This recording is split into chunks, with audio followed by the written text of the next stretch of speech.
skilled as your team is and as high scoring as you are, it seemed today that the goals you did generate weren't off, skilled plays. They were more off really hard forechecks by Lapon and by Wilichka, and good battle in front by Buddy Robinson. Is that the way that you'll need to play the rest of the year, especially going to the playoffs? Yeah, I think so. But you'll see the skills play. I mean, those plays are going to happen when our guys will see somebody open. We want them to make those plays. We want them to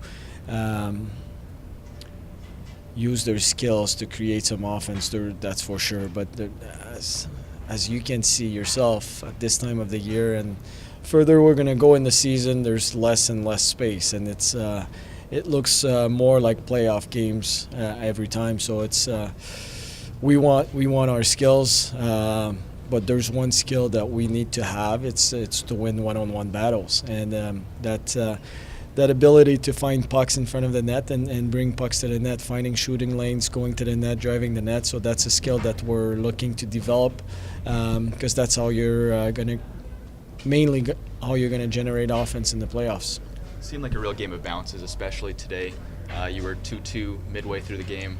Tucker Poolman hits a post. They come back and score a few minutes later. Yeah. Is that just the way it goes to fairly evenly matched teams? Yeah, it's that's how it goes. That's how it goes. You miss a chance and they come back, and you look the goals against. Well, there's a 3-on-5 there, but the other goals just one guy miss assignment on all three of them.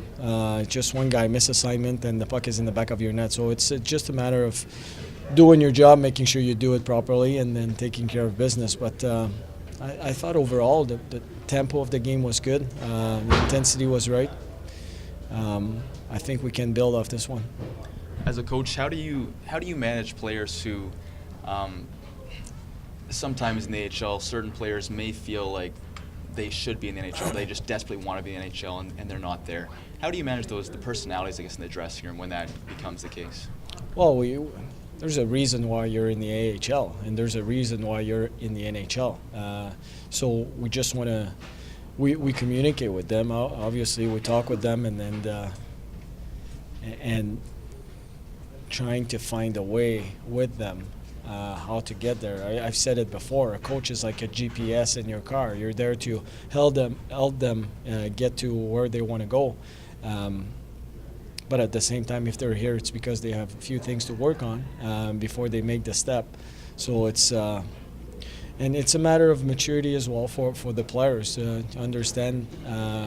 Right now, there's a few things you need to work on, and staying focused. We have a special group here. We have a good group, and I mean, I know all of our players would like to play with the Jets, but playing with the Moose is a privilege, and playing for us is something special. So the team concept of this team is pretty important, and nobody's bigger than the team. So whether you don't like being here, you would prefer being with the Jets, at the end of the day, it's really your problem.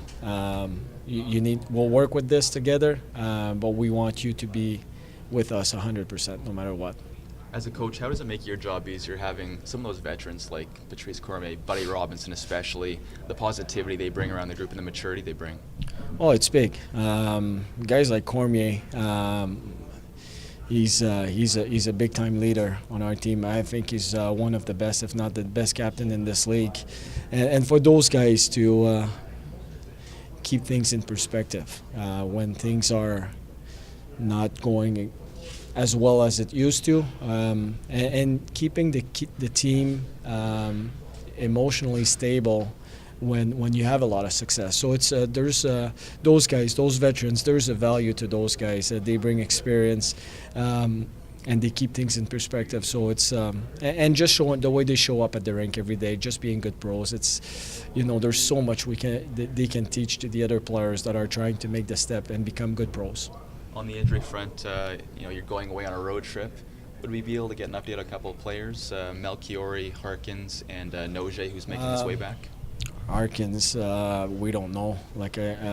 He was diagnosed with mono, so it's a matter of him getting better. Same thing, Melchiori is a concussion, so we'll be patient with him. Whenever he's ready, we'll welcome him back.